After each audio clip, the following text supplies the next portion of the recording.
Anything access is very bad. অতিরঞ্জিত কোনো কিছুই ভালো না।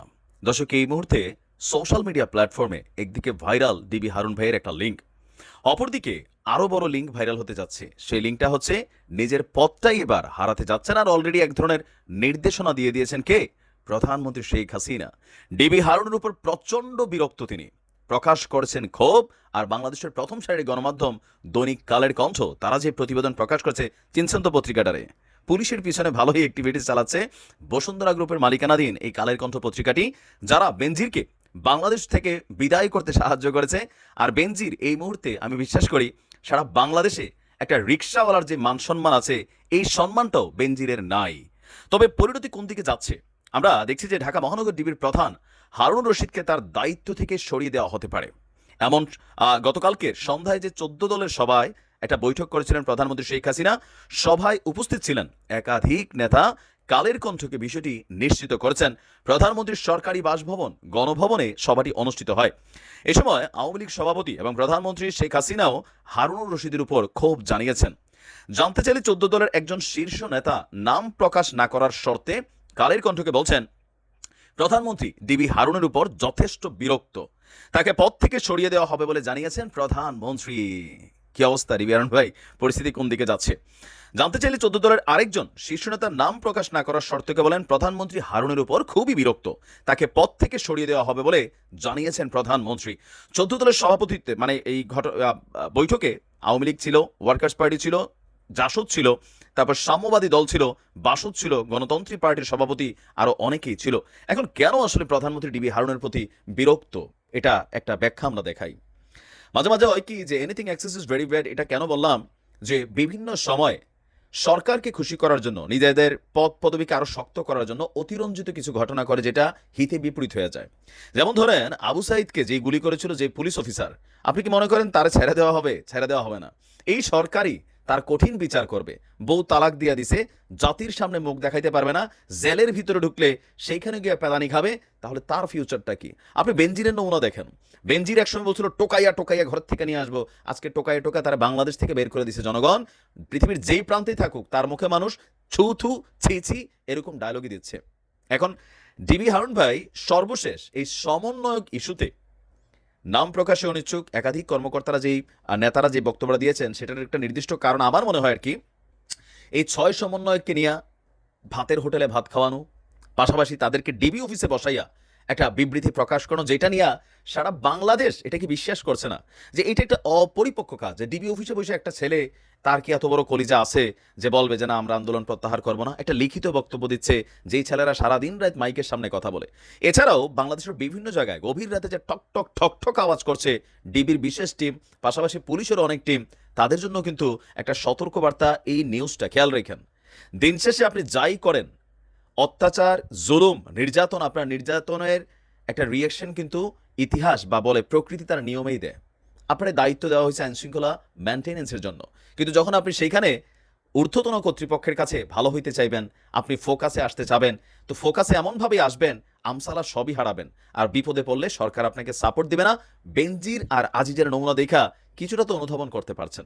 তো সম্ভবত আপনার এই সকল ইস্যুতে বা পাশাপাশি হারুন ভাইয়ের লিঙ্ক ভাইরাল, এই ইস্যুটা নিশ্চয়ই আমাদের ওই সভাতে আলোচনা হয় নাই, বাট সমন্বয়কদের ইস্যুতে তাদেরকে দিয়ে বিবৃতি দেওয়ানো বা বিভিন্ন জায়গায় যে অভিযান চালানো বা বিভিন্ন কথাবার্তা, সকল কিছুতে সরকারের ভাবমূর্তি, আইন শৃঙ্খলা বাহিনীর ভাবমূর্তি, যেখানে সোহেল তাজ ভাই পর্যন্ত গেছেন, তাকে দেখা করতে দেওয়া হয় নাই। তো এরকম নানান কারণে সরকার বিরক্ত। আর যেহেতু কালের কণ্ঠ এই নিউজটা করছে, আমি 100% শিওর এটা একটা অথেন্টিক নিউজ। আর প্রধানমন্ত্রীর বিরক্ত হওয়াটাও স্বাভাবিক। তিনি চেষ্টা করতেছেন পরিস্থিতিটাকে কন্ট্রোল করার জন্য, তিনি চেষ্টা করতেছেন সবকিছু যেন মোটামুটি স্বাভাবিক হয় সেইভাবে ব্যালেন্স করার জন্য। কিন্তু আইন শৃঙ্খলা বাহিনী, পুলিশের, ডিবির, র্যাবের অনেক কর্মকাণ্ড, বিজিবির, যেটা সরকারকে এই মুহূর্তে বিপদে ফেলতে সাহায্য করছে। হাতের লাঠি যেমনে খুশি এমনি মারতেছেন, পোলা পাইন তাইলে চাইলে থাপড়াইতেছেন। আপনার এই অধিকার দিছে কে? চাকর আপনি, গণতন্ত্রের চাকর হইয়া মালিকের গায়ে হাত তোলেন, কেমন মানে ভাবা যায়? কথা নাই বার্তা নাই, একটা মানুষের ফোন নিয়া ছাত্র আছে, ছাত্র, এগুলা কি পরিমাণ যে আওয়াজটা শুনতে পান না এখনো? মানুষের পালসটা যখন মানুষ অল্প ভয় পেয়ে থাকে, ধুকধুক ধুকধুক, এরপর এটা কিন্তু এরকম ক্ষোভে পরিণত হয়। আর যখন একটা মানুষের কিছু হারানোর থাকে না, সে জানে নিশ্চিত সে নীরব থাকলে তাকে হজম করে ফেলা হবে, তখন সে কিন্তু রিয়াকশন দেয়। সারা বাংলাদেশে আমাদের আইন শৃঙ্খলা বাহিনীর সদস্য কতজন?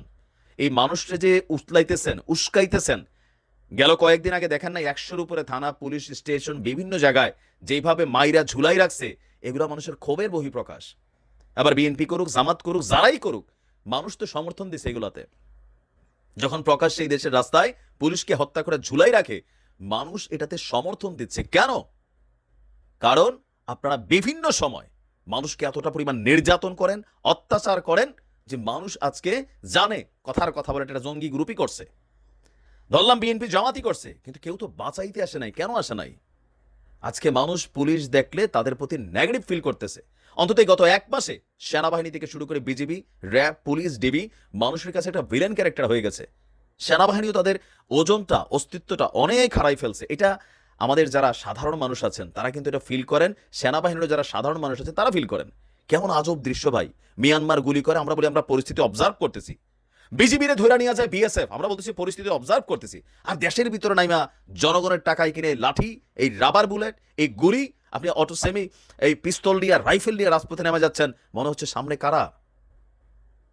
আপনি এটা করতে পারেন না, লাঠি চার্জ করতে পারেন 100%, আপনি টিয়ার শেল ছুটতে পারেন, রাবার বুলেট একটা নির্দিষ্ট দূরত্ব থেকে ছুটতে পারেন, এর কাছে না। যদি নাশকতামূলক কর্মকাণ্ড ঘটায় গ্রেপ্তার করেন, জেল দেন, কিন্তু প্রকাশ্যে গুলি কইরা মেয়েদেরকে পিটানো গরুর মতন, মায়েদের গায়ে হাত তোলা, মেয়েদের শরীরে হাত দেওয়া, বুকে হাত দেওয়া, এসব দৃশ্য আমরা দেখছি। ডিবি হারুন ভাইয়ের এই পরিস্থিতি দেখে আপনারাও শিক্ষা নেন, বেনজিরে দেখে শিক্ষা নেন। এটা মনে রাখেন, পরিস্থিতি যদি কোনো কারণে বিগড়াই যায়, সামহাও একটা পুলিশ সদস্য কিন্তু ফুটেজ দেখা দেখা আপনাদের মধ্যে থাকা লোকেরাই আপনাদের তথ্য দিয়ে দিবে। এটা আমরা চাই না। রাষ্ট্রকে স্থিতিশীল রাখতে আমাদের আইন শৃঙ্খলা বাহিনীর বিকল্প নেই। আমরা যখন বিপদে পড়ি, এখন আমরা পুলিশের কাছেই যাই, আমরা র্যাবের কাছেও যাই, আমরা সেনাবাহিনীর কাছে প্রত্যাশা করি। তার মধ্যেও আলহামদুলিল্লাহ বাংলাদেশের বেশ কিছু জায়গায় আমরা দেখেছি পুলিশকে ধৈর্যশীল ভূমিকা পালন করতে, র্যাবকে ধৈর্যশীল ভূমিকা পালন করতে, বিজিবি, সেনাবাহিনীকে। তো তারা কারা? তারা হচ্ছে ওই টিমটা যারা এই পোশাকটা পরছে রাষ্ট্রকে নিরাপদ রাখার জন্য। আর যারা এই পোশাকগুলা পইরা 2 নম্বরই ওয়েতে, বিভিন্ন ওয়েতে মার্ডার, নির্যাতন, জুলুম, আন্দোলনকারীদেরকে অত্যাচার, এগুলা করে রাতারাতি পয়সা কামাইয়া খুশি করতে চান উপর মহল রে। উপর মহল তো আজীবন থাকবে না, এই মহল একদিন খালি হবে, তখন আপনার কি হবে? আল্লাহর ভয় তো আমাদের মধ্যে নাই। দেখেন, আমি এই কথাগুলো যখন বলি অনেকে আমার ভিলেন ভাবেন। আমাদের এই কথাগুলা মানুষের জন্য। জীবন তো খুব বেশি দিনের না। আর অনেক আওয়ামী লীগের নেতাকর্মীরা আছেন, আমরা দল করি, ঠিক আছে ভাই, দেখেন আমিও করি দল, কিন্তু আজকে আপনি পুলিশের এই অতি উৎসাহী ভূমিকাকে যারা বলতেছেন ফাইন ফাইন, কালকে যদি সরকারটা পতন হয়, বাড়ি থেকে ধৈর্য আইনা আইনা পাশার মধ্যে পিটাবে, এটা মনে রাখেন। এই পুলিশই খাইছেন না আগে, আমরা খাইছি না রাজপথে দৌড়ানি। শিখার কিছু জিনিস আছে, পুলিশ ব্যালেন্স করবে, কিন্তু এই অতি উৎসাহী রাইফেল গুলি, একটা ছেলে কার্নিশে ঝুলে আসে তার গুলি করে মাইরা ফেলা, এটা তো ভাই হইতে পারে না। কালকে আপনারা মেরে ফেলবে, আপনার ছেলেকে মেরে ফেলবে, বিচার হবে না। বিচারহীনতার সংস্কৃতি তৈরি হচ্ছে, মানুষ ভয়ে কথা বলতে না বলতে না বলতে আজকে এই পরিস্থিতি তৈরি হচ্ছে। আমরা চাই এই আইন শৃঙ্খলা বাহিনীর সদস্যরা কিন্তু সবাই একটা কমন পরিচয়, আমরা গরিব। পুলিশের কনস্টেবল গরিব, বিজিবির একজন সাধারণ সদস্য গরিব, সেনাবাহিনীতে পোশাক পরে ছেলেটা তার বাপ গরিব, তার মা গরিব। গরিবে গরিবে কাবলা কাবলি চলতেছে, মন্ত্রীরা অফিসে বসে অর্ডার করতেছে, উপরের ছাড়, হ্যাঁ, এসি রুম থেকে অর্ডার করতেছে, আমরা একে অন্যরে মারতেছি। এই খেলায় নিমিত্ত হইয়েন না। গুলি করার অর্ডার সরকার দেয় না, এটা কিন্তু নৌ প্রতিমন্ত্রী কালকে বলছে, তো তাহলে গুলি করছেন কেন? শিক্ষা নেন। গজব আজ আসুক কাল আসুক আপনার উপরে আসবেই, যেমনি হোক আসবে। দেশ ভালো থাকুক, আমরা ভালো থাকি। আমরা আমাদের আইন শৃঙ্খলা বাহিনী, সেনাবাহিনী, বিজিবি, পুলিশ, র্যাব সবার প্রতি আস্থা রাখতে চাই, দেখলে একটা শ্রদ্ধার সালাম দিতে চাই, কিন্তু ওই জায়গাটা ধরে রাখার দায়িত্ব আপনাদের। ভালো থাকুন। আসসালামু আলাইকুম।